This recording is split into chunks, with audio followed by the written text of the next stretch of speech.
Buongiorno ragazzi, è iniziato settembre, questo è il periodo in cui si rinizia la scuola, si torna all'università e per chi sta lavorando continua a lavorare. Credo anche che sia il periodo ideale per fare un video sui metodi e i trucchi per imparare e studiare velocemente. Insomma, per apprendere il più grande quantitativo di informazioni nello stesso tempo o comunque in un breve periodo di tempo. Il primo metodo che andrò a trattare oggi è il DSSS. Si inizia con il deconstructing, si divide, si segmenta ogni singola informazione che sia lunga. Dopodiché si passa al selection, si seleziona quale delle informazioni è importante con la legge di Pareto, che dice il 20% delle cause porta agli 80% degli effetti. Non so se avete notato, ma in una prova, in una presentazione, in un esame, in un test o in un'interrogazione, quello che ci viene richiesto è gran parte delle volte un quinto, se non meno, di tutte le informazioni che dovremmo sapere o dovremmo studiare. Per cui la parte di selezione è importantissima. Si seleziona quali secondo noi o quali secondo gli altri saranno le informazioni più importanti, per cui andiamo ad immagazzinare per prime quelle informazioni. Dopodiché si passa alla parte di sequencing. Si riordinano queste informazioni in modo da immagazzinarle nel nostro cervello nel modo più velocemente possibile. Poi parleremo di alcuni metodi per fare questa cosa. Poi l'ultima cosa importante è lo stakes, che tradotto in italiano sarebbe una posta in gioco. Questo lo dobbiamo interpretare come un incentivo, un qualcosa, una ricompensa che ci diamo alla fine dello studio, in modo da incentivarci a studiare in modo migliore e a concentrarci in quello che facciamo. Scientificamente sappiamo che la nostra memoria a breve termine può assimilare soltanto una piccola quantità di informazioni, per cui dobbiamo fare in modo che queste informazioni siano piccole ma che poi si espandano all'interno della nostra memoria a lungo termine. Questi sono alcuni modi con la quale possiamo aiutarci a fare questo tipo di procedimento. Il primo è il chunking. Vi faccio un esempio. Abbiamo un numero, scusate la mia scrittura orribile, 346 920 8625. Come si utilizza il chunking? Il chunking è praticamente il raggruppamento di più concetti in un singolo concetto.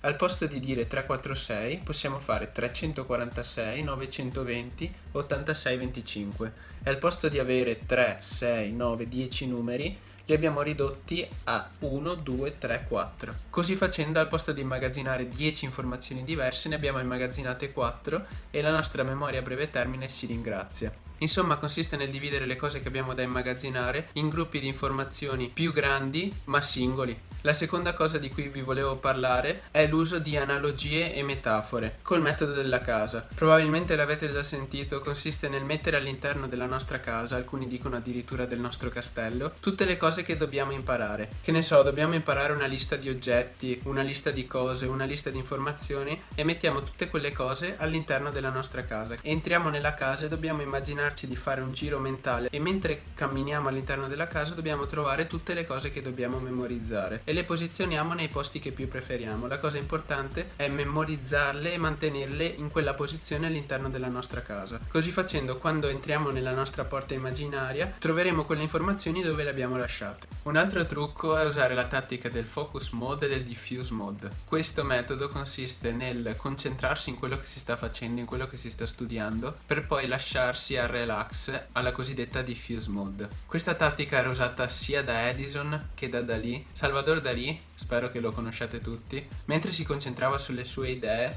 stava seduto con un mazzo di chiavi in mano, per poi addormentarsi ed entrare nella diffuse mode. Quando si addormentava, lasciava cadere le chiavi e si svegliava immediatamente e tornava nella focus mode. Stessa cosa Edison, lui invece stava seduto su una sedia con un cuscinetto a sfera in acciaio e posizionava all'altezza della sua mano una sfera d'acciaio e quando si addormentava il cuscinetto d'acciaio cadeva nella sfera d'acciaio e lui si svegliava e tornava immediatamente nella focus mode. Questo concetto è usato alla base di questi 4 metodi. L'interleaving consiste nel studiare qualcosa e spostarsi subito a studiare qualcos'altro, lasciando che il nostro cervello si concentri in background sulle altre cose che stavamo studiando prima. Lo stesso concetto è riproposto nell'Einstellung, spero che la mia pronuncia sia giusta. Dopodiché si passa allo studia, dormi e studia, quello che alla fine facevano sia Einstein che Dalì. Su questo è stato addirittura fatto un test nella quale c'erano alcuni candidati e a questi candidati gli si proponeva di imparare a memoria la traduzione di 15 parole. Questi candidati venivano divisi in due gruppi, uno dei quali studiava la mattina e poi studiava il pomeriggio, mentre l'altro studiava il pomeriggio per poi dormire e studiare la mattina dopo. Alla fine del periodo di studio si chiedeva a questi due gruppi di ripetere le parole imparate a memoria. Il gruppo che aveva dormito sapeva 10 delle 15 parole, mentre il gruppo che non aveva dormito ne sapeva soltanto 7,5. Un altro metodo che usa questo concetto è il metodo Pomodoro. Praticamente si studia 25 minuti e si fanno 5 minuti di relax e poi si rinizia. Ovviamente nei 5 minuti di relax bisogna lasciare che la mente si riposi, non si può per esempio prendere e usare il cellulare perché sennò saremo continuamente concentrati. Per cui quello che vi consiglio di fare, che ne so, ascoltare della musica o andare fuori a fare una passeggiata breve di 5 minuti per poi ritirare fuori il libro e riniziare a studiare o concentrarsi sui propri progetti. Gli ultimi 3 trucchi che voglio condividere con voi sono: il primo è il metodo Feynman, consiste nello studiare per poi spiegare ad un bambino, nel metterci in testa che noi non stiamo studiando per un test ma che stiamo studiando per spiegare a qualcun altro, in particolare ad un bambino, in modo da concentrarci ancora di più sul semplificare i concetti e sul riuscire a trasmettere a qualcun altro quello che stiamo imparando. Il secondo è leggere e modificare. Molti vi dicono di leggere e ripetere, invece quello che viene consigliato e provato scientificamente è che leggere e modificare è molto più produttivo. Un esempio di leggere e modificare è per esempio prendere le informazioni da 2 fonti differenti, in modo che riusciamo a studiare magari la stessa cosa, magari lo stesso dato certo, ma in 2 maniere differenti. Questa cosa ci aiuta a memorizzare e ad assimilare le informazioni più velocemente. L'ultima cosa è ripetere ad alta voce. Questa è stata provata scientificamente dando a 2 gruppi diversi lo stesso testo. Uno lo doveva leggere e l'altro lo doveva leggere ad alta voce.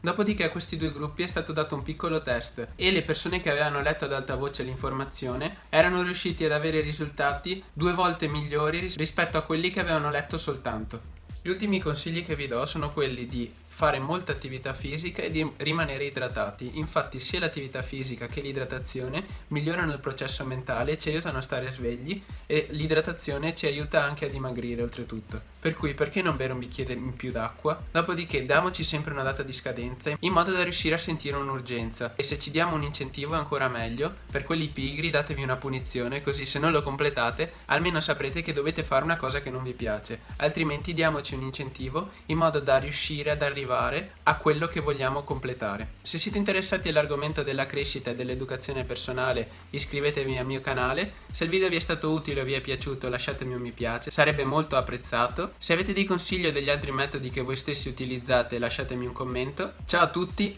Vi lascio l'ultimo consiglio: fare questo gesto.